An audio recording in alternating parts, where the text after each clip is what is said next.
Vamos então para o nosso estudo propriamente.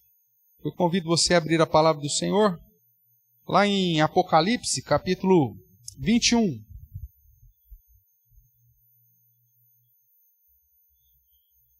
Estabelecimento aí do estado final. Nós já estudamos o capítulo 20. Tratamos semana passada sobre a questão do novo céu e da nova terra.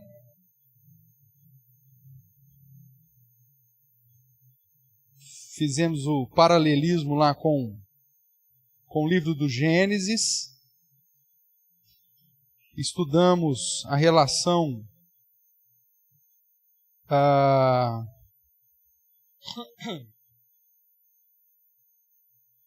da perspectiva de Pedro, né? Deixa eu ver aqui. 2 Pedro 3, da destruição daquilo que nós conhecemos como céu e terra, e reforçando a ideia de que há uma criação nova, um novo céu e uma nova terra. Tratamos também de alguns símbolos, né, de algumas expressões simbólicas que não devem ser interpretadas de modo literal, como a expressão que o mar já não existe, apontando para o fato de que não há mais divisão geográfica, étnica de nações e povos, mas agora é um só povo. Depois, então, do dia final, do juízo final, o estabelecimento do estado final, novo céu, nova terra, então não há mais divisão entre povos, há um povo só, todos debaixo dessa soberania e comunhão com o Senhor. E aí começamos a tratar no verso 2, o verso 8, sobre a nova Jerusalém. Nós trabalhamos, falamos que a ideia de uma perspectiva aí de um corpo transformado, segundo Paulo nos escreve lá em 1 Coríntios 15, e acredito que nós paramos justamente aqui, né? Mostrando que essa cidade santa, Nova Jerusalém, nada mais é do que a própria igreja, ok? Então hoje nós vamos caminhar aí no capítulo 21, tratando da Nova Jerusalém, do verso 9, que vai até o verso 5 do capítulo 22. Vamos fazer essa leitura então. Eu convido você a acompanhar a leitura que farei. Diz assim a palavra do nosso Deus. Apocalipse capítulo 21, verso 9. Então veio um dos 7 anjos que tem as 7 taças cheias dos últimos 7 flagelos e falou comigo dizendo: Vem, mostrar-te-ei a noiva, a esposa do Cordeiro. E me transportou em espírito até uma grande e elevada montanha e me mostrou a santa cidade, Jerusalém, que descia do céu da parte de Deus, a qual tem a glória de Deus. O seu fulgor era semelhante a uma pedra preciosíssima, como de pedra de jaspe cristalina. Tinha grande e alta muralha, 12 portas, e junto às portas 12 anjos, e sobre elas nomes inscritos, que são os nomes das 12 tribos dos filhos de Israel. 3 portas se achavam a leste, 3 ao norte, 3 ao sul, 3 a oeste. A muralha da cidade tinha 12 fundamentos. Estavam sobre estes os 12 nomes dos 12 apóstolos do Cordeiro. Aquele que falava comigo tinha por medida uma vara de ouro para medir a cidade, as suas portas e a sua muralha. A cidade é quadrangular, de comprimento e largura iguais. E mediu a cidade com a vara até 12.000 estádios. O seu comprimento, largura e altura são iguais. Mediu também a sua muralha 144 côvados, medida de homem, isto é, de anjo. A estrutura da muralha é de jaspe. Também a cidade é de ouro puro, semelhante a vidro límpido. Os fundamentos da muralha da cidade estão adornados de toda espécie de pedras preciosas. O primeiro fundamento é de jaspe, o segundo de safira, o terceiro de calcedônia, o quarto de esmeralda, o quinto de sardônio, o 6º de sárdio, o 7º de crisólito, o 8º de berilo, o 9º de topázio, o 10º de crisópraso, um 10º de jacinto, o 12º de ametista. As 12 portas são 12 pérolas, e cada uma dessas portas de uma só pérola. A praça da cidade é de ouro puro, como vidro transparente. Nela não vi santuário, porque o santuário é o Senhor, o Deus Todo-Poderoso e o Cordeiro. A cidade não precisa nem de sol, nem de lua para lhe darem claridade, pois a glória de Deus a iluminou, e o Cordeiro é a sua lâmpada. As nações andarão mediante a sua luz, e os reis da terra lhe trazem a sua glória. As suas portas nunca jamais se fecharão de dia, porque nela não haverá noite, e lhe trarão a glória e a honra das nações.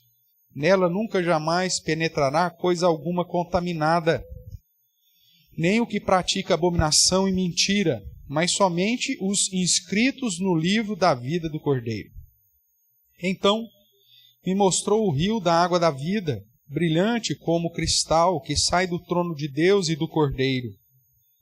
No meio da sua praça, de uma a outra margem do rio, está a árvore da vida, que produz 12 frutos, dando seu fruto de mês em mês. E as folhas da árvore são para a cura dos povos. Nunca mais haverá qualquer maldição. Nela estará o trono de Deus e do Cordeiro. Os seus servos o servirão, contemplarão a sua face, e na sua fronte está o nome dele.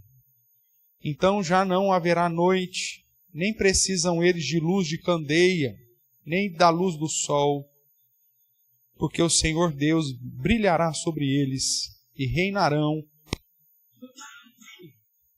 pelos séculos dos séculos. Amém, irmãos?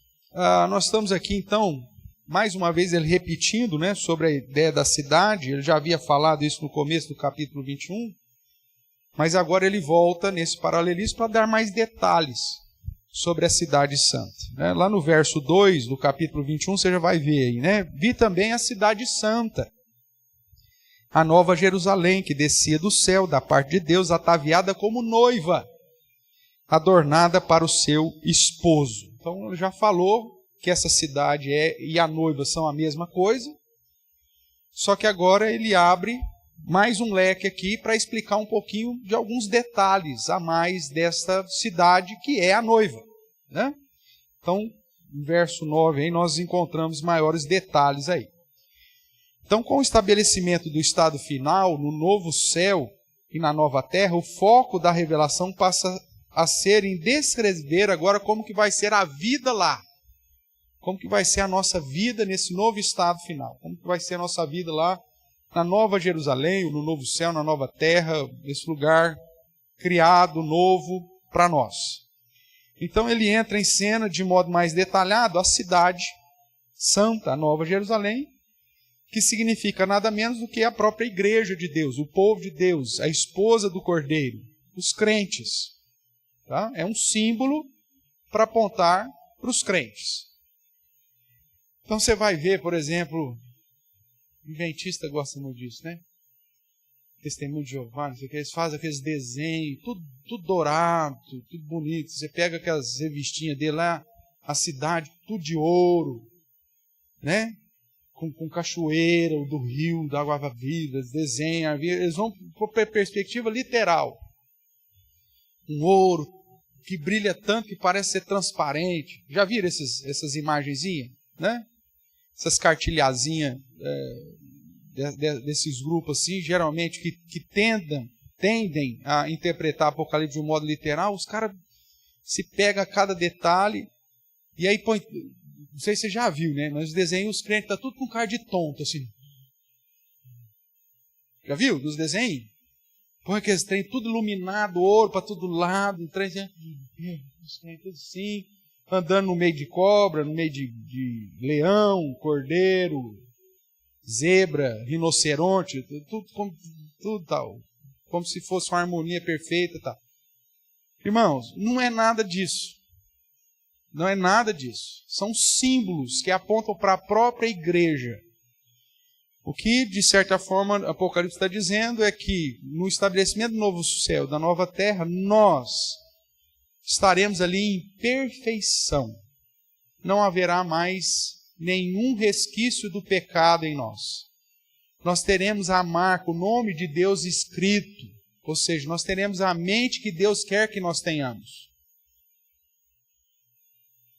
Toda vez que repete a ideia de 12, as medidas 12, é 12 portas, 12 colunas, 12 fundamentos, 12 pedras, 144 de novo lá, que é 12 de 12, tudo isso, múltiplo de 12, é porque você tem a perfeição, a totalidade dos crentes do Antigo Testamento, dos crentes do Novo Testamento, representado pelas 12 tribos de Israel, representado pelos 12 apóstolos. A cidade e a igreja são a mesma coisa. Então, todas as características dadas à cidade, os fundamentos, as pedras preciosas, na verdade, são símbolos que apontam para a santidade, a perfeição, a pureza, que nós viveremos nesse estado, porque estaremos agora no novo céu, na nova terra, onde não há mais maldição, onde não há mais influência do pecado, onde não há mais nenhum tipo de influência negativa que nós vivemos aqui. Então, em linhas gerais é isso, né? É que a gente gosta muitas vezes dessa questão fantasiosa, né? E de tentar colocar de um modo literal os detalhes que nos é apresentado aqui. Mas vamos lá. Então, essa cidade significa nada menos que a própria igreja. Então vamos ver aí qual que é a relação da Nova Jerusalém com a igreja. Lá no verso 9, né, nós temos aí um paralelo que ele já fez no verso 2 e que ele volta a repetir. Vamos relembrar de novo, comparar o verso 2 com o verso 9. Vi também a cidade santa. Então o que ele viu? Cidade santa. A Nova Jerusalém. Então a Nova Jerusalém é a cidade santa, que descia do céu da parte de Deus, e essa cidade santa, Nova Jerusalém, vinha ataviada como o quê? Como noiva, adornada para o seu esposo.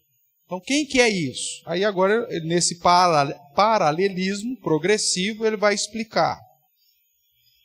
Verso 9, então veio um dos 7 anjos que tem as 7 taças cheias dos últimos 7 flagelos. Veja que ele faz aqui uma conexão com a seção lá dos 7 flagelos, para mostrar que é tudo junto e misturado, é tudo a mesma coisa. O mesmo anjo estava lá, os anjos estão aqui, porque está tudo acontecendo ao mesmo tempo, tá bom? Então os anjos que vieram aplicar os últimos flagelos, que apontavam para a grande tribulação e para o juízo final, e que viram então o estabelecimento do novo céu e da nova terra, então estão lá. Então esses anjos falou comigo, um desses 7 anjos aí, vem, mostrar-te-ei quem? A noiva. Aí ele explica melhor quem que é essa noiva. A esposa do Cordeiro. Quem que é o Cordeiro?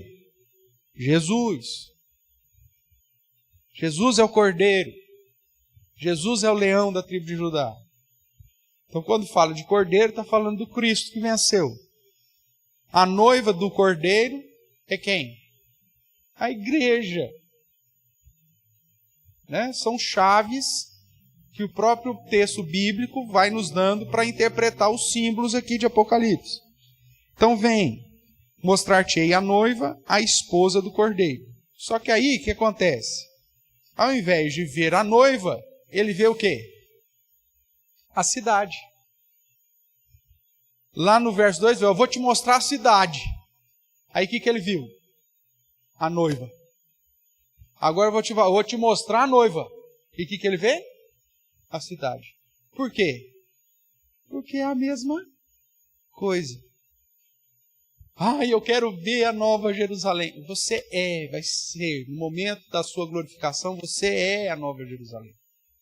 porque você faz parte da noiva, você faz parte da Nova Jerusalém. São aqui símbolos que apontam para a mesma realidade. Tudo bem? O que mais? Então mostrar-te-ei a noiva, a esposa do Cordeiro, e me mostrou a santa cidade. Veja ainda, nós já fizemos isso, né? O verso 21, 2, a ideia do contrário, para ficar claro aí que falar da noiva ou falar da cidade, nós estamos falando da mesma coisa, que é a igreja, o povo de Deus. Então a cidade simboliza a noiva, a esposa do Cordeiro, que é a igreja de Deus. Não nos esqueçamos que em Apocalipse, que é uma revelação, não devemos interpretar as visões de um modo literal, mas no modo simbólico. Como nós já falamos desde o começo, né? Tratar, irmãos, de símbolos não significa que não é real. Pessoal, mas não vai, então não tem, não vai ter, não é real. É real, mas aqui é revelado através de símbolos. Tratar da interpretação de símbolos não descarta a realidade daquilo que vai existir, mas não da maneira que o símbolo apresenta. Tá? O símbolo, ele precisa ser interpretado segundo a chave que a própria Bíblia nos apresenta ou que o próprio livro do Apocalipse nos apresenta. Então, logo, os detalhes apresentados sobre a Nova Jerusalém devem ser traduzidos segundo o padrão de interpretação de todo o Apocalipse. Jesus é um cordeiro, irmão. Você vai chegar lá, tem um cordeirinho lá de 7 chifres, 7 olhos. É isso? Não. Quando Jesus ressuscitado apareceu para Tomé, foi um cordeirinho que apareceu com 7 chifres, 7 olhos e 7 Espíritos de Deus? Não. São símbolos. Agora significa que Jesus não existe? Não. É verdadeiro, é real. Mas o símbolo não é literal. Símbolo é símbolo. Tudo bem? Batendo isso aí desde o começo até o fim para ficar claro. Então vejamos aí uma descrição sobre a cidade, que como nós vimos é a esposa do Cordeiro, que é a igreja de Deus. Primeiro, essa cidade santa descia do céu, da parte de Deus, a qual tem a glória de Deus. Isso é repetido aí no verso 2, vamos conferir. Vi também a cidade santa, Nova Jerusalém, que descia do céu, da parte de Deus. O verso 10. E me transportou um espírito até uma grande e elevada montanha, e me mostrou a santa cidade, Jerusalém, que descia da onde? Descia do céu, da parte de Deus, a qual tem a glória de Deus. Então veja, tanto lá no começo de 21, ele repete aqui de novo para dizer que a fonte da igreja, a fonte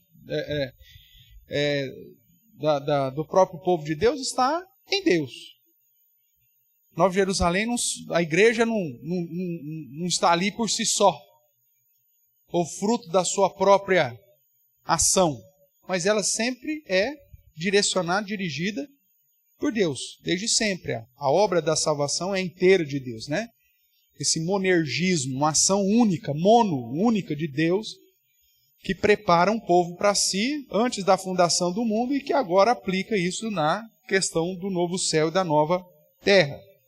Então a cidade aqui é sinônimo de comunidade, no caso uma comunidade separada, uma comunidade santa, pelo próprio Deus e para manifestar a sua glória. Ninguém chega até o novo céu e nova terra pelas suas próprias pernas, irmãos. É isso que o texto está dizendo.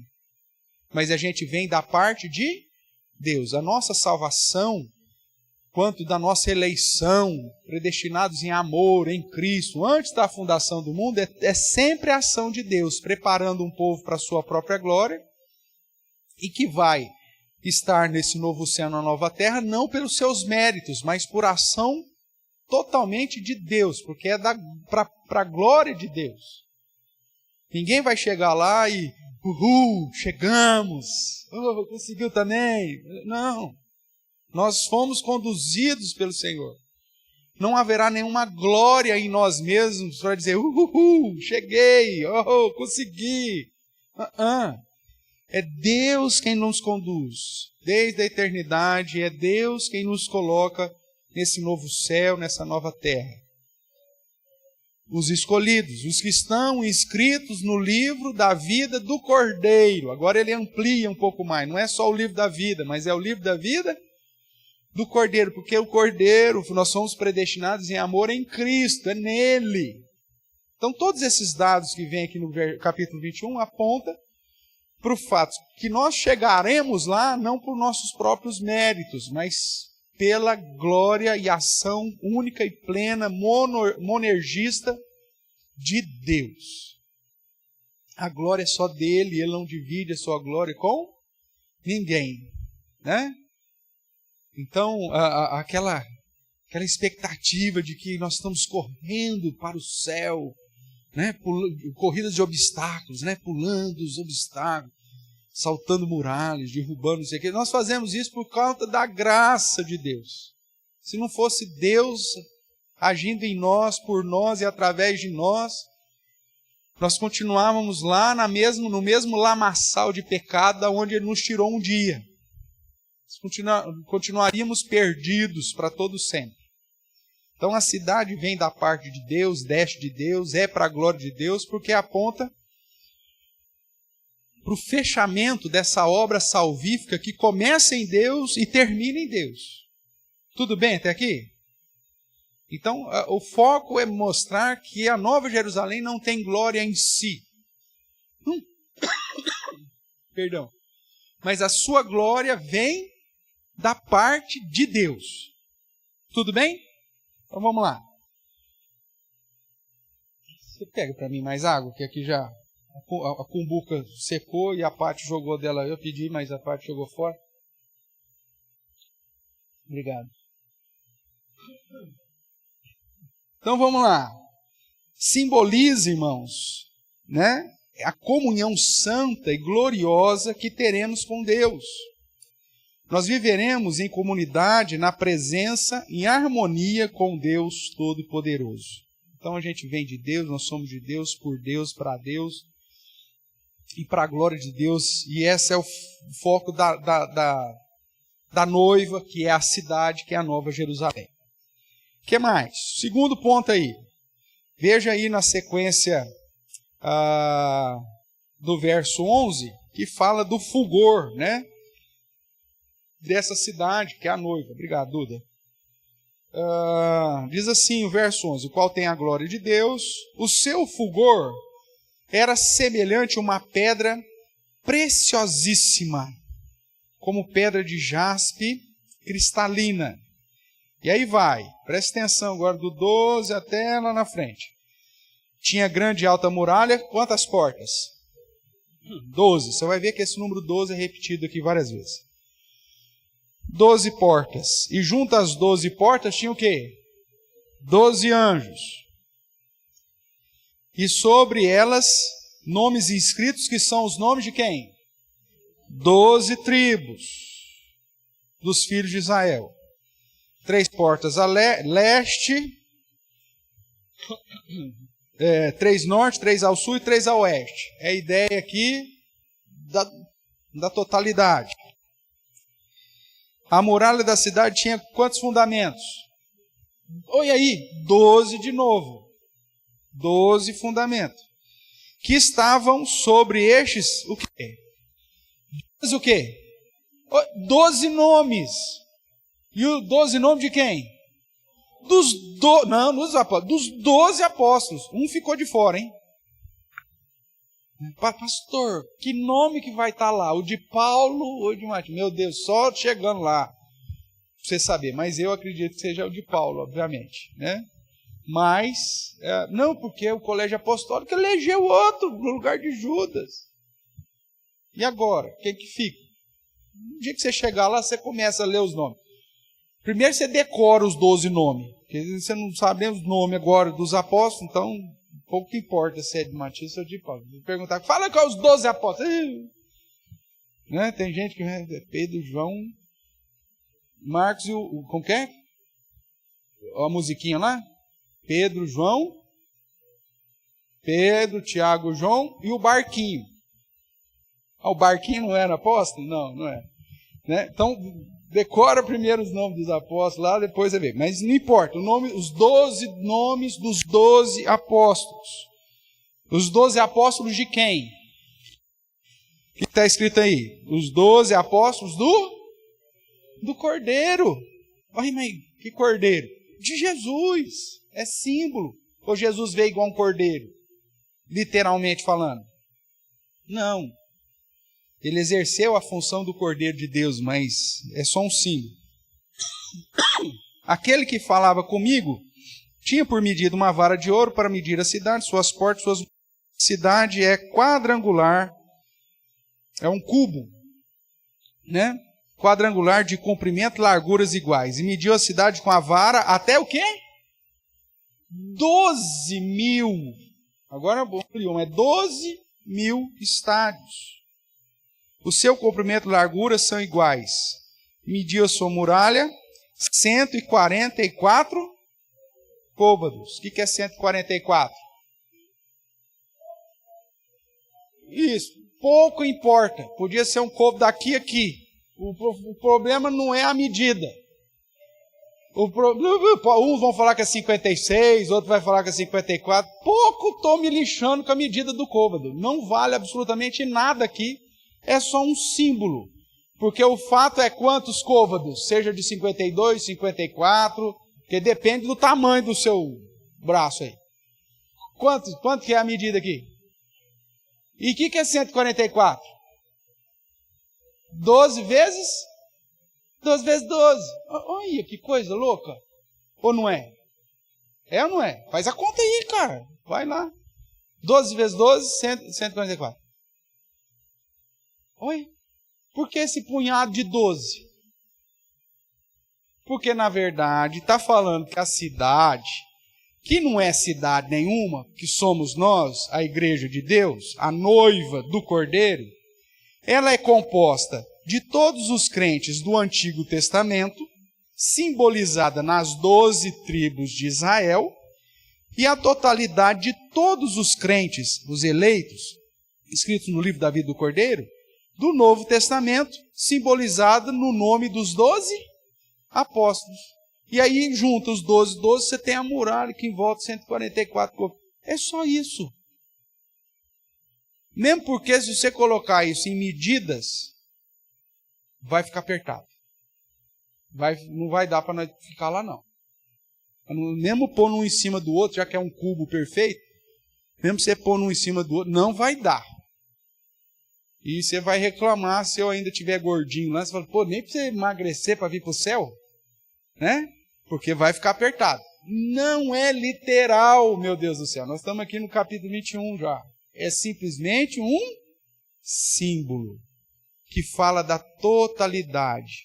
A noiva do Senhor, ela é o número total dos eleitos de Deus, tanto do Antigo quanto do Novo. Ok? Vamos continuar aí até o 18. Mediu também a sua muralha, 144 côvados, mediu homem, isto é de anjo. A estrutura da muralha é de jaspe. Também a cidade é de ouro puro, semelhante a vidro límpido. Então vamos lá. Obviamente a cidade, que é a igreja, ou seja, o povo de Deus, não é de ouro, literalmente. Mas simboliza que o ouro, como nós já vimos em outros momentos, essa questão da pureza, da santidade, da graça, radiante caráter da comunhão entre Deus e o seu povo. É o que inclusive interpreta o Dr. William Hendricks naquele livro Mais que Vencedores, que é a apresentação do método do paralelismo progressivo, na página 238. Aí, se você tem um livro, depois você confere lá. Tá bom? Então, falar que a cidade é de ouro puríssimo é dizer que o povo de Deus, no contexto de novo céu e nova terra, ele é puro, não tem mais pecado, ele é precioso, ele é gracioso, ele é santo. É simplesmente mais um símbolo para dizer que esta igreja, ou que esta noiva, ou que essa cidade é pura, límpida. Não tem pecado. Tudo bem? Vamos caminhar. Todas as características relacionadas às pedras preciosas, ao ouro, ao vidro, etc., refere-se ao caráter santo, puro, belo e majestoso da vida com Deus lá nesse contexto do estado final. Tudo aquilo que é fruto da consequência do nosso pecado, nós não teremos mais. É isso que João está querendo nos ensinar. Depois do juízo final, do estabelecimento do novo céu e nova terra, nesse lugar, onde só estarão aqueles que o Senhor separou para a sua própria glória, haverá um lugar de pureza, um lugar de santidade, um lugar majestoso, onde a graça de Deus prevalece. E onde não há nenhum tipo de impureza e nenhum tipo de resquício do pecado. Porque a nossa mente será uma mente marcada com o nome de Deus. Nós pensaremos justamente de acordo com o padrão que Deus quer de nós. Tudo bem até agora? Vamos caminhar mais um pouquinho. 3. Tinha grande e alta muralha, 12 portas, 12 fundamentos. Então veja aí o verso 19, né? Os fundamentos da muralha da cidade estão adornadas de toda espécie de pedras preciosas. E aí são quantos fundamentos mesmo que nós já vimos? 12. E aí ele vai dar o primeiro fundamento, segundo, terceiro, quarto, quinto, sexto, verso 21, né? Até o verso 20. O duodécimo. O que é duodécimo? 12. Então ele vai dar os fundamentos e as pedras para cada um desses fundamentos aí, no total de 12. Depois no verso 21 vai dizer, as 12 portas são o quê? 12 pérolas, cada uma dessas portas de uma só pérola. Imagina a ostra para dar uma porta dessa aqui. Se cada porta, são 12, cada porta é de uma pérola única, imagina a ostra para dar essa pérola aqui. Hein? Imagina o tamanho do grão de areia que entrou na ostra para formar essa pérola. Não é literal, meu Deus do céu. É simplesmente para mostrar a beleza, a pureza, a limpeza, a santidade, a majestade das coisas. Tudo bem? Você ficou pensando agora no tamanho da ostra, hein? Quem gosta de comer ostra, já pensou? Gasgar aqui, hein? Quem não gosta, pelo amor de Deus, né? Então vamos lá. O muro, então, irmãos, no contexto da escrita, garantia, obviamente, proteção. Então vai mostrar que é um lugar que nós vamos estar protegidos pelo Senhor. Uma segurança contra os ataques inimigos, né? Caso o Apocalipse fosse literal, indicaria o fato de que o estado final, na Nova Jerusalém, existiria a possibilidade de um ataque inimigo. E a paz não seria plena.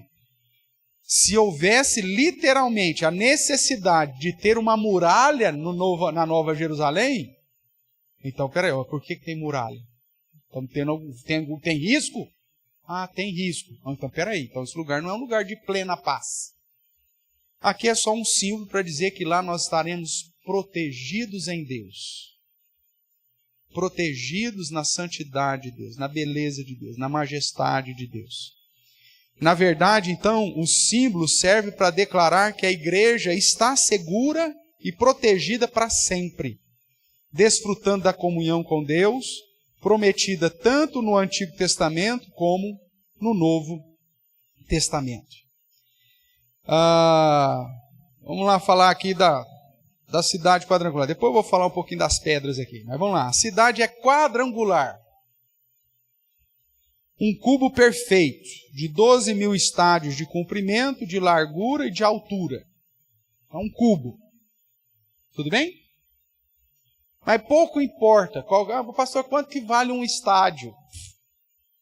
Pouco importa. Pega aí a sua Bíblia lá no fundo, lá tem lá de pesos e medidas. Você procura lá, estádio, vê lá quantos quilômetros são e faz o cálculo. Não adianta de nada, porque é um símbolo. É um símbolo. Tudo bem? Alguém, nossa, não sei que a NASA já viu um planeta cúbico vindo. Você já viu a foto? Você já olhou? Já mostraram isso? Só conversa desses caboclos que diz que teve revelação, que não sei o que, parará, papá.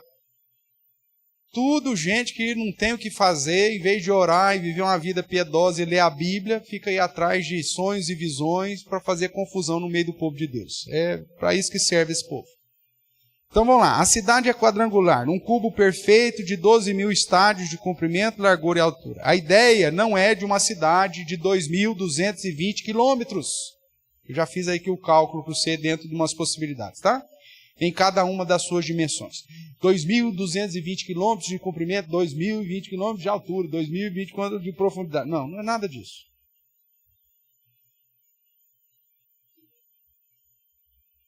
Nada disso. Eu devia ter feito uma comparação aqui, para você ter uma ideia. Mas, por exemplo, os nossos vestibulandos aí. Oiapoque ao Chuí. Tem quantos mil quilômetros? Quase 8? Hã? Dá um Google aí rapidinho aí. Então, quem está com... Quanto que é aí? Distância do Oiapoque ao Chuí.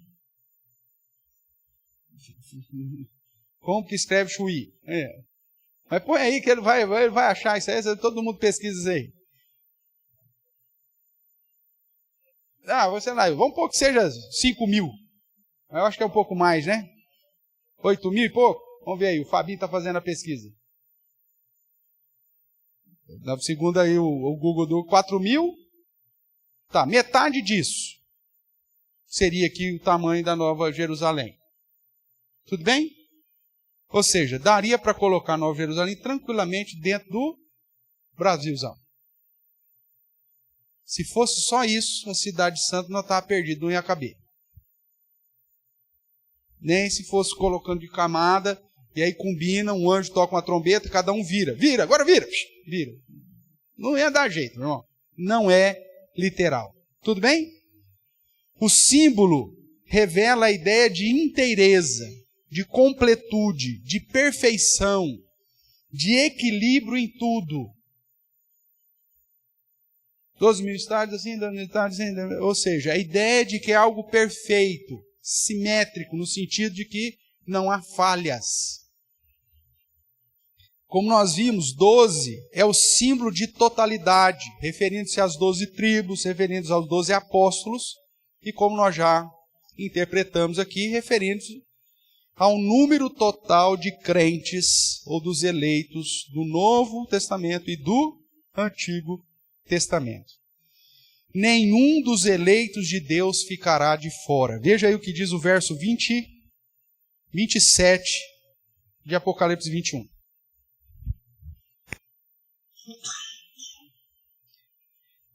Nela nunca jamais penetrará coisa alguma contaminada, e nem o que pratica abominação e mentira, mas somente quem que vai estar lá? Os inscritos no livro da vida do Cordeiro. Quem que estava inscrito no livro da vida? Os eleitos de Deus. Livro este que foi escrito quando? Antes da fundação do mundo. Então, irmãos, a ideia é que dentro desse lugar, que é a própria igreja, aponta que é a perfeição. É o povo de Deus na sua perfeição. Não faltou um. Todos aqueles que o Pai deu a Jesus, Jesus preservou até o fim. Ele não perdeu nenhum. A única exceção foi o que ele mesmo disse, que era o filho da perdição, que tinha que ser perdido mesmo. Já foi programado para isso, que era Judas. Mas de todos os que o Senhor deu, de modo nenhum, lançará fora, mas ele ressuscitará no último dia e estará lá na Nova Jerusalém, ou será a Nova Jerusalém, porque é a cidade e o povo de Deus, na sua plenitude. Ninguém vai ser colocado para dentro de última hora e ninguém vai ser deixado de fora. Tudo bem? Esse é o foco. Então nenhum dos eleitos ficará de fora, e a comunhão com Deus será completa e perfeita em todas as direções. O verso, ainda no capítulo 22, o verso 3, vai dizer assim: nunca mais haverá qualquer maldição. Nela está o trono de Deus e do Cordeiro. Veja que sempre reforçando essa ideia, Deus e Cordeiro. Os seus servos o servirão, contemplarão a sua face. Presta atenção agora. E na sua fronte está o quê? O nome dele. Ou seja, nós já vimos que ter o nome na fronte, ou o sinal de Deus na fronte e na mão, significa que os meus atos e os meus pensamentos estão de acordo com a vontade do Senhor. O fato de ter, então, o nome de Deus na fronte, não é que ninguém vai estar com a testa tatuada lá. Todo mundo tem a testa tatuada. Não. Os nossos pensamentos serão perfeitos. Porque os nossos pensamentos serão de acordo com aquilo que Deus quer. O nome de Deus vai estar escrito na nossa fronte. O nosso modo de pensar, o jeitão de pensar, é um pensamento fiel ao padrão estabelecido por Deus. Não tem pensamento ilícito lá. Não tem pensamento vão lá. Não tem pensamento pecaminoso. Não tem pensamento de rebeldia. São pensamentos dentro do padrão que Deus estabeleceu. Tudo bem? Então vamos caminhar um pouquinho. No verso 17, então, a ideia lá do 12 vezes 12, os 144 côvados lá que nós já falamos, que é simplesmente para dizer que é perfeição, que é isso, a plenitude e tudo mais. Vamos lá. Quinto ponto aí. Eu vi, ou não vi, santuário. Não é isso que ele vai dizer aí? Verso 22. Nela, ou nessa cidade, os povos, não vi santuário, porque o santuário é o próprio Deus, é o Senhor, o Deus Todo-Poderoso e o Cordeiro. A cidade não precisa nem do sol, nem da lua, para lhe dar claridade, pois a glória de Deus a iluminou, e o Cordeiro é a sua lâmpada. As nações andarão mediante sua luz, os reis da terra lhe trazem a sua glória, as suas portas nunca jamais se fecharão de dia, porque nela não haverá noite. Então, ótimo. E lhe trarão glória e honra às nações. Não nos esquecemos que tudo refere-se a símbolos.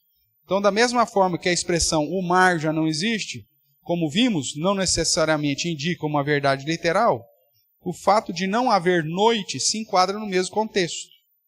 A ideia da revelação é indicar que Deus estará sempre conosco. A sua luz será constante sobre nós, indicando tudo e conduzindo-nos a fazer tudo para a sua glória. O santuário será tudo, será o todo. Então o fato, não vai ter noite, é simplesmente mais um símbolo que aponta para o fato de luz e trevas. Não haverá nada que aponte para a escuridão ou para as trevas, para a pecaminosidade e tudo mais. E sim, a clareza, a luz da presença constante de Deus. Né? Pastor, não vai ter noite, então ninguém vai dormir, não vai ficar acordado a eternidade inteira. Irmãos, não é literal, é simplesmente mais um símbolo para apontar para o fato que não haverá mancha, não haverá trevas, não haverá escuridão, que foi símbolos, né, de práticas contrárias à vontade do Senhor. Você vai lá para João capítulo 3, os homens que foram condenados, o julgamento foi justamente esse. A luz veio ao mundo, eles amaram mais as trevas do que a luz, e não se chegaram para a luz, para que as suas obras não fossem manifestas. O que ele está dizendo aqui é que todas as nossas obras serão manifestas. Você não vai fazer escondido nada de ninguém, porque não vai ter pecado. Você não vai precisar fazer as coisas escondidas.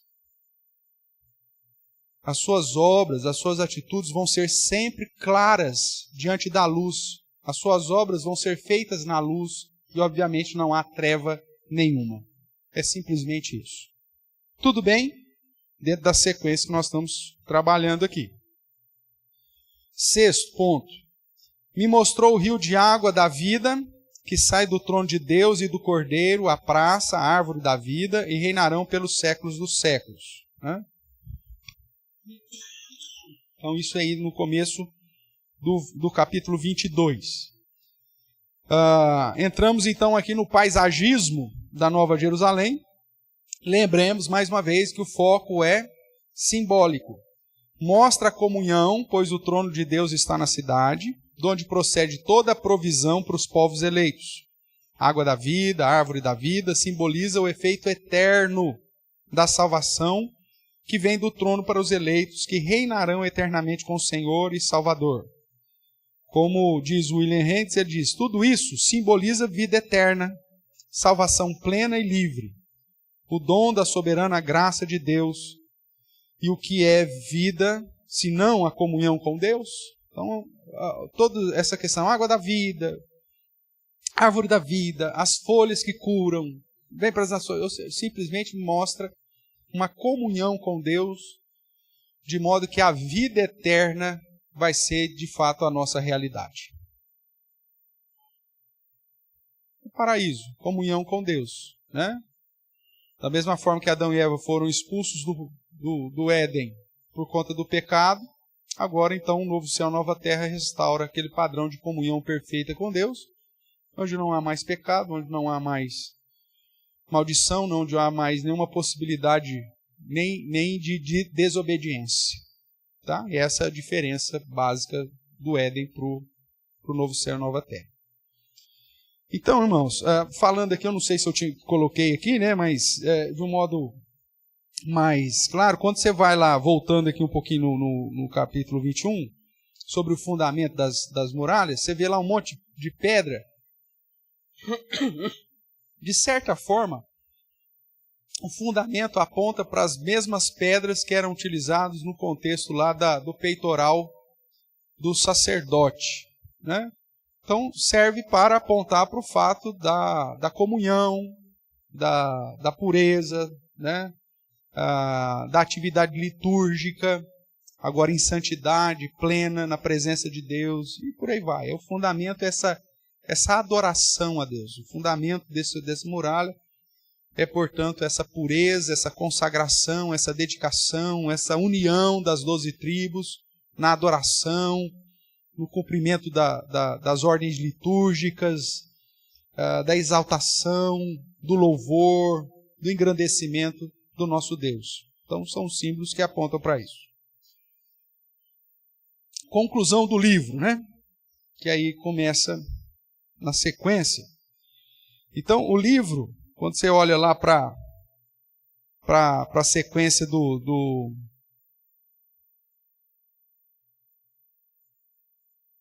capítulo 22, vamos dar uma olhadinha aí. Nós lemos até o verso 5, né? Então vamos lá. E disse mais, verso 6. Disse-me ainda, estas palavras são fiéis e verdadeiras. O Senhor, o Deus dos espíritos dos profetas, enviou o seu anjo, o seu mensageiro, para mostrar aos seus servos as coisas que em breve devem acontecer. Eis que venho sem demora. Bem-aventurado aquele que guarda as palavras da profecia desse livro. Eu, João, sou quem ouviu e viu essas coisas, e quando as ouvi e vi, prostrei-me ante aos pés do anjo que me mostrou essas coisas, para adorá-lo. Então, ele me disse, vê, não faças isso. Eu sou conservo teu, dos teus irmãos, os profetas e dos que guardam as palavras desse livro. Adora a Deus. Disse-me ainda, não seles as palavras da profecia desse livro, porque o tempo está próximo. Continue o injusto fazendo injustiça. Continue o imundo ainda sendo imundo. O justo continue na prática da justiça e o santo continue a santificar-se. Eis que venho sem demora. E comigo está o galardão que tenho para retribuir a cada um segundo as suas obras. Eu sou o Alfa e o Ômega, o primeiro e o último, o princípio e o fim. Bem-aventurados aqueles que lavam as suas vestiduras no sangue do Cordeiro, para que lhes assista o direito à árvore da vida, símbolo aqui de eternidade, e entre na cidade pelas portas. Fora ficam os cães, os feiticeiros, os impuros, os assassinos, os idólatras e todo aquele que ama e pratica mentira. Eu, Jesus, enviei o meu anjo para vos testificar essas coisas às igrejas. Eu sou a raiz, a geração de Davi, a brilhante estrela da manhã. O Espírito e a noiva dizem, vem. Aquele que ouve, diga, vem.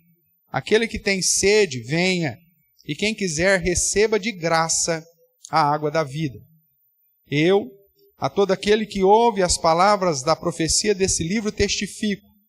Se alguém lhes fizer qualquer acréscimo, Deus lhe acrescentará os flagelos escritos neste livro. E se alguém tirar qualquer coisa das palavras do livro desta profecia, Deus tirará a sua parte da árvore da vida, da cidade santa e das coisas que se acham escritas neste livro. Aquele que dá testemunho destas coisas diz, certamente venho sem demora. Amém. Vem, Senhor Jesus. A graça do Senhor Jesus seja com todos. Então, depois de apresentar a realidade no novo céu e na nova terra, que é uma realidade de comunhão, de santidade, de vida eterna, perpétua, de pureza, focada na totalidade das 12 tribos de Israel e na representação de todos os crentes do Novo Testamento na figura dos 12 apóstolos, ele então vai fechar o livro, e a conclusão do livro, irmãos, é que esse livro não pode ser selado.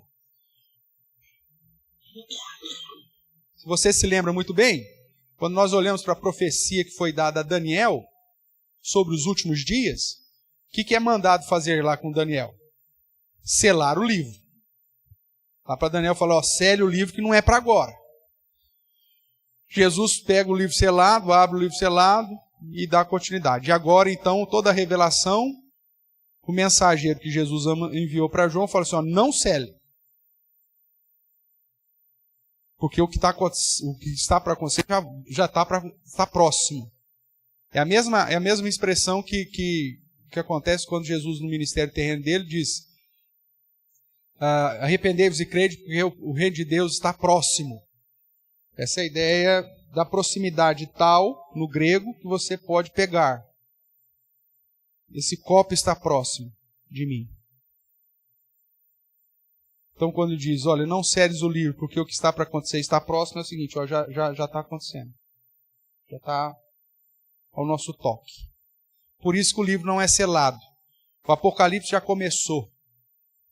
Desde a primeira vinda de Cristo. Tá? Quando ele é assunto aos céus, toma o livro selado, assume o trono, desata os selos, todas as coisas já começam ali. Derramar do Espírito, né, sobre a igreja, conduzindo o Evangelho, e todas as dificuldades, lutas, perseguições, desde a primeira vinda de Cristo até a sua volta, ou seja, aquilo que estamos vivendo hoje, já está sendo cumprido de acordo com as profecias aqui de Apocalipse. Então o livro não pode ser selado porque o seu conteúdo já estava sendo colocado em prática e está sendo colocado em prática até hoje. O poder e a autoridade de Jesus, o Cordeiro que venceu, para abrir os selos e determinar o cumprimento das últimas coisas, é o que define o cumprimento da revelação em questão. A nós nos cabe andar em fidelidade, santidade e obediência, esperando o dia do Senhor até que Ele venha. O que ele resume aqui no finalzinho, né? Verso 11. Que enquanto o Apocalipse estiver sendo realizado, quem não é eleito vai continuar sendo não eleito. Quem é injusto vai continuar fazendo injustiça. Quem é imundo continuará fazendo as suas imundícias. Enquanto que os são eleitos, o justo tem que continuar fazendo o quê? Praticando a justiça. E o santo tem que continuar fazendo o quê? Se santificando. Irmãos, os dias vão ser cada vez mais difíceis. E o desânimo espiritual é uma das exortações que Apocalipse nos traz. Cuidado, não esfrie na fé. Isso já foi tratado na primeira sessão. Não esfrie na fé. Se é justo, continue na prática da justiça. Se é santo, continue santificado. Ah, mas o mundo mudou, o mundo está perdido. Deixa o mundo. Deixa o imundo na sua imundícia, deixa o injusto na sua injustiça. Se você foi alcançado pela graça do Senhor, viva como um descendente da mulher.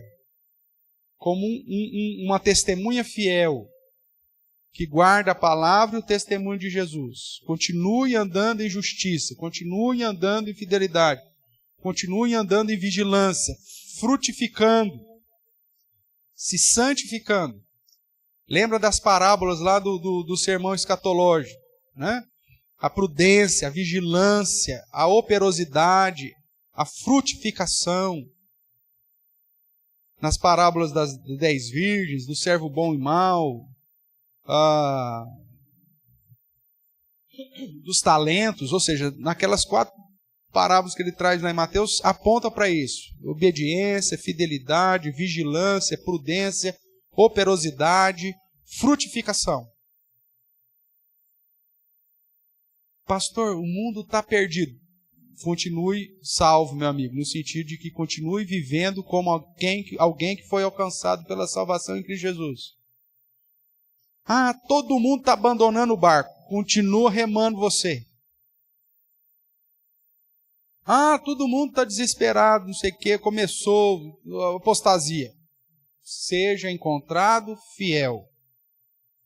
Ah, mas os meus amigos todos falam que eles vão para o inferno, o injusto vai continuar praticando a injustiça, o imundo vai continuar fazendo a imundícia. Você foi chamado para viver como testemunha. Mesmo que todo mundo não esteja. Se Deus, na sua soberania, permitir que fique só você, porque a porta do inferno não prevalecerá sobre ele. Então, mesmo que seja só você, fica firme.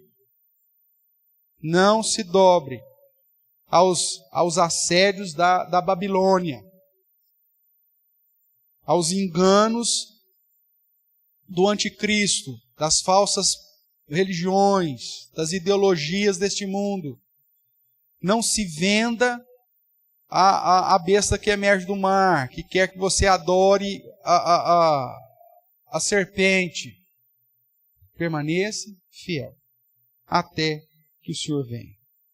Da mesma forma que o Espírito Santo, né, o verso 17 vai dizer, o Espírito e a própria igreja clamam, nós também devemos clamar.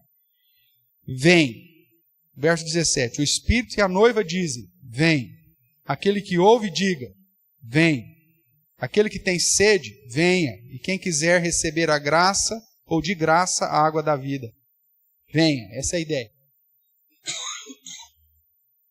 Apocalipse termina na expectativa de que as coisas estão acontecendo, irmãos. Já começou. E mesmo que nós não sejamos a última geração, a morte pode bater a nossa porta a qualquer hora. Você pode morrer amanhã.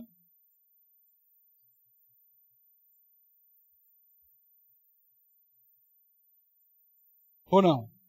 Então, mesmo que não sejamos a última geração, que vamos ver a volta gloriosa do Senhor Jesus, tudo não tem problema.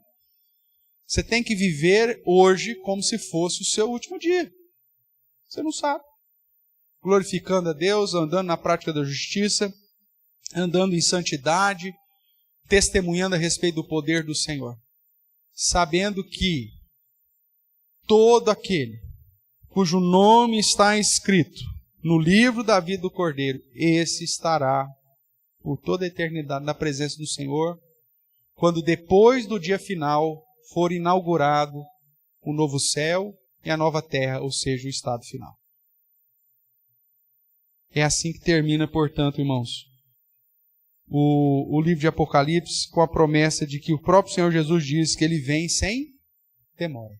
Ah, mas já faz tanto tempo. Na sua perspectiva, na perspectiva dele, está tudo dentro do planejado. Ninguém vai ser deixado.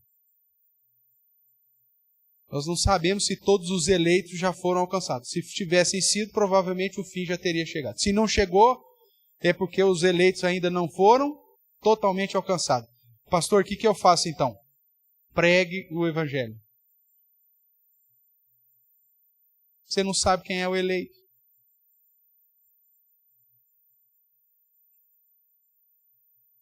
Esse eleito está aí, em algum lugar. E nós precisamos encontrá-lo.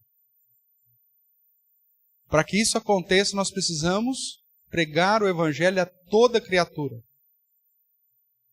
E enviar missionários para todas as partes do mundo. Para alcançar, nem que seja essa agulha no palheiro. Porque ninguém vai ser deixado. Portanto, todo eleito tem que ouvir a palavra de Deus e ser alcançado pelo evangelho. Então pregue. Pregue. Nós não sabemos quem é esse último eleito. Se Jesus não voltou ainda, é porque ele está perdido ainda. E precisando que nós, como discípulos fiéis, anunciemos o evangelho da salvação. Amém? Amém.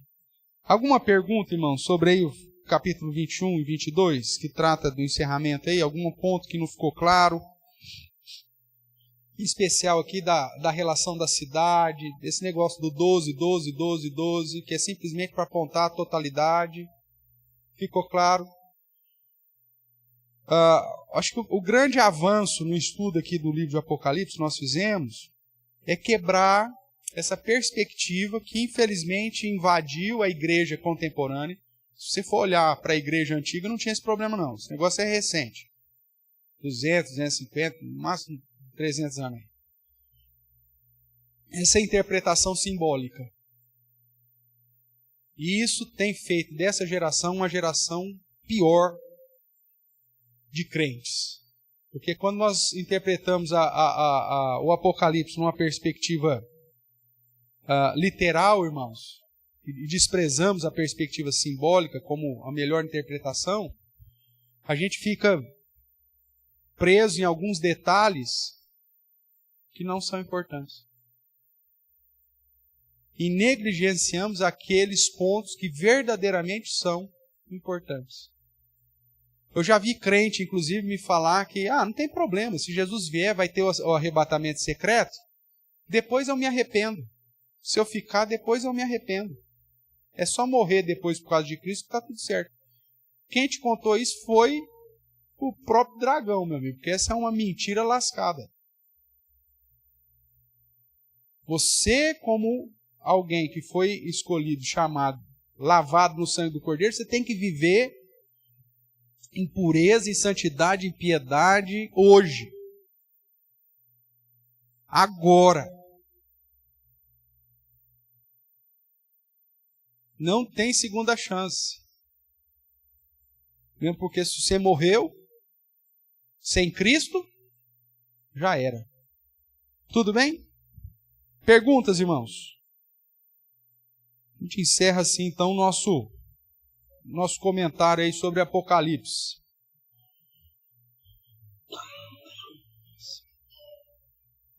...70 anos na igreja.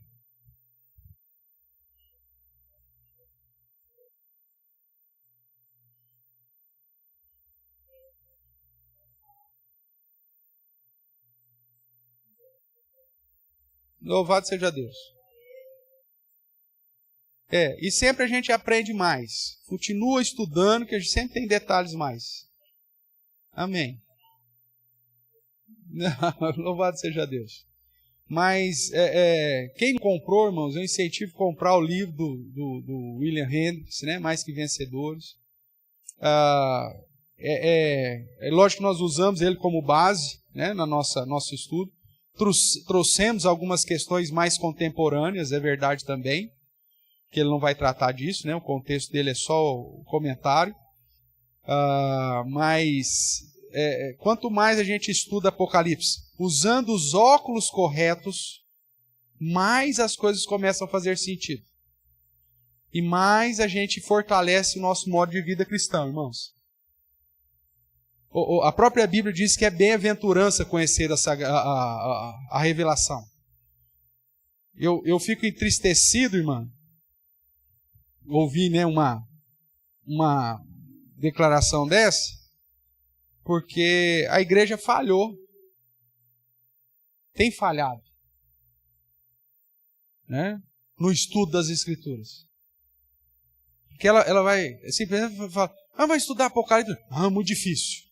Muito difícil. Não entendo. Tem pastor que fala assim, não entendo. Né? E aí a igreja fica despreparada, sem saber o que ela está vivendo. E, inclusive, quando as mazelas que já estão previstas batem a nossa porta, aí tem muito crente que acaba se frustrando contra Deus porque não conhece. Irmãos, vai acontecer coisas terríveis com os cristãos, mas nem por isso nós vamos deixar a fé, porque nós já temos a segurança da vida eterna. É isso que a Apocalipse diz, a vitória já é nossa. Ignaldo.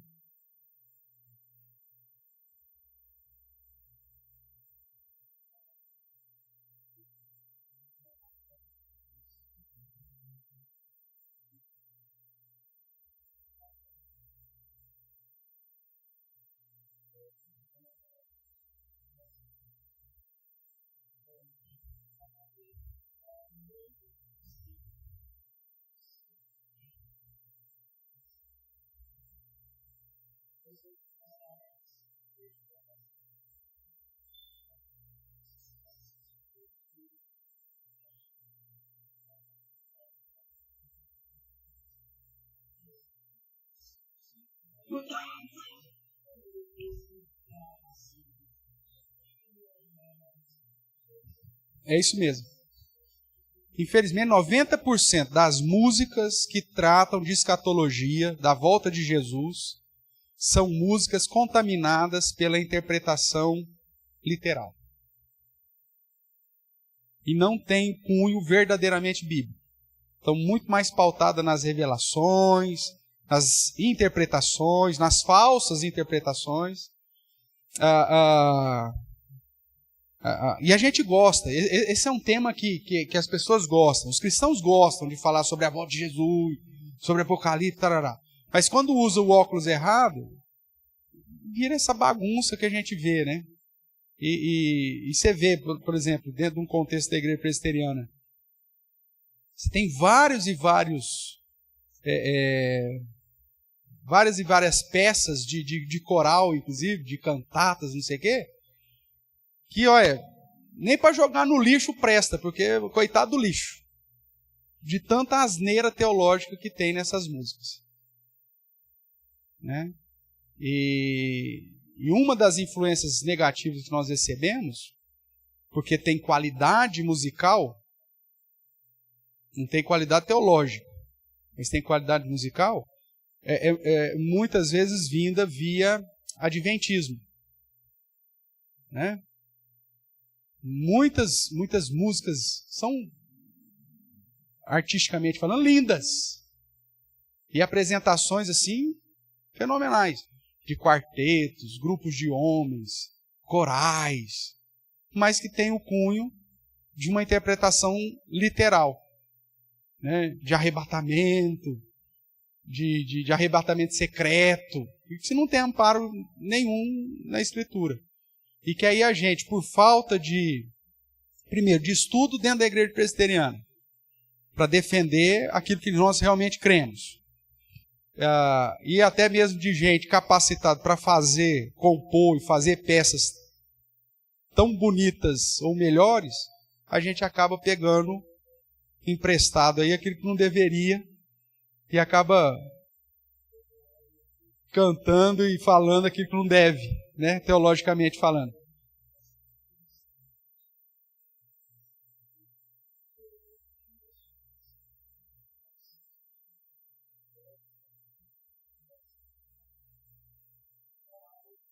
Sim, sim. Hoje nós temos uma dificuldade.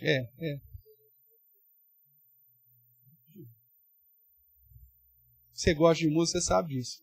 Hoje é uma dificuldade que nós temos, inclusive, na perspectiva litúrgica, né?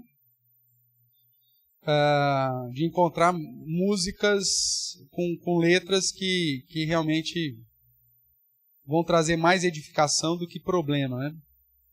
Às vezes a gente fica meio que no mato sem cachorro, né? Não tem muita coisa para pegar. Aí é o que o pessoal fala, não, mas só canta, parece as mesmas músicas. Tem hora que você fica meio preso, dependendo do tema que você vai pregar, você tem lá 2, 3 músicas fiéis, né? E enquanto nós não temos aí uns iluminados aí para fazer umas músicas teologicamente corretas, né? Para nós ficamos à mercê muitas vezes aí de... Aí a gente vai mudando, né? A gente pega a letra, fala, gente, mas isso aqui não dá para cantar, vamos mudar essa frase aqui. Aí são vários e vários hinos e cânticos que você vai ver que a gente põe lá, né? Adaptado. Não sei se já prestou atenção nisso. Inclusive no nosso próprio inário. Né? A irmã Sueli, que gosta de acompanhar o hino no inário, né? De vez em quando é pego de surpresa lá, porque a igreja está cantando diferente que está no inário. Já aconteceu isso? A gente muda. Porque não é porque está no inário novo cântico também que significa que está certinho tudo. E tem hora que também passa, né? A gente também não é perfeito, então tem hora que... Por isso que a gente tem que ser um colegiado mesmo para nos auxiliar, para a gente não cantar besteira aí. Tá? Seu Ziel?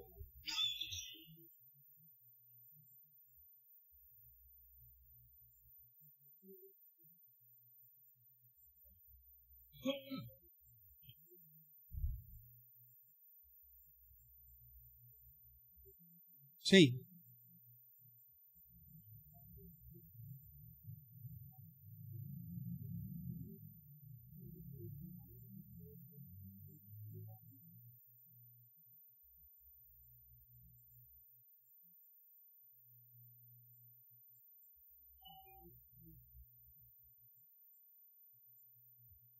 Na verdade, o texto, quando ele diz, né, para não acrescentar nada, para não tirar nada, é justamente para mostrar a importância da revelação, né, e a veracidade daquilo que foi revelado aqui em Apocalipse. Agora, o falso mestre, o falso profeta, ele não está nem aí com acrescentar ou tirar qualquer coisa. Porque ele está focando na perspectiva dele. Agora, como que Deus vai aplicar isso, né? Não vai ter um inferno mais difícil para um ou para outro. O inferno vai ser o inferno mesmo, o lago de fogo vai ser aquele lá mesmo. Mas a ideia é de chamar a atenção para o nosso zelo. Não, então. Aí, quer dizer, mas isso aí já estava previsto, né? Isso aí já estava previsto. Infelizmente, por isso que o nosso foco é andar na fidelidade. A segurança que nós temos, irmãos, é a Bíblia. Se a gente começar a seguir padrões pragmáticos, que agrada o coração, né? Que deixa a gente feliz, nós vamos para o buraco. Porque a gente acaba se afastando de Deus. Né? Tá bom? Vamos orar então, irmãos, para encerrar. Eu quero agradecer a todos, né? Aqueles que nos acompanham. Tem pergunta aí?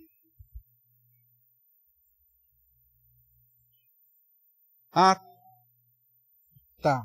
O Tarso, né? O Tarso está perguntando. Nós estamos no seguinte, Tarso. Nós estamos com um projeto de pelo menos tentar regravar, já que me jogaram tudo fora, alguns temas que nós já estudamos, né? Um dos temas que nós precisamos regravar é sobre as festas judaicas, que eu acho que nós só temos 2 ou 3 gravadas. E já tem um pessoal me solicitando, principalmente porque trata a questão da noiva, né, do casamento, tá? E da volta de Jesus. Então, provavelmente eu devo agora, na semana que vem, recomeçar as festas judaicas e a relação das festas judaicas com o Messias. Para pelo menos a gente ter gravado de novo, né, no nosso arquivo aí, esse assunto, que é um assunto que a gente sempre está mencionando e as pessoas, mas não, onde que eu vejo? Não vê mais, porque um filho de Belial jogou fora, né? Nós tínhamos conteúdo intelectual é meu, mas estava numa outra plataforma, e aí, então, né, algum daqueles que tem a marca da besta escrita na mão direita e na fronte, foi lá e deu um delete lá, tá com a marca da besta e deletou. Então, para que a gente, pelo menos, tenha um material disponível, semana que vem a gente volta para gravar sobre as festas judaicas e a relação com a pessoa de Jesus. E aí depois está na lista, mas aí é coisa nova, para tratar sobre liderança cristã. Justamente para chamar a atenção da igreja sobre a responsabilidade, né, da formação de liderança e da ação de nova liderança para fortalecer a igreja na perspectiva do zelo com a sã doutrina e a manutenção da igreja dentro do padrão que a própria palavra de Deus apresenta. Então a gente pega agora uma sequência das festas judaicas, na sequência começa um tema novo aí que é sobre liderança cristã. Tá bom?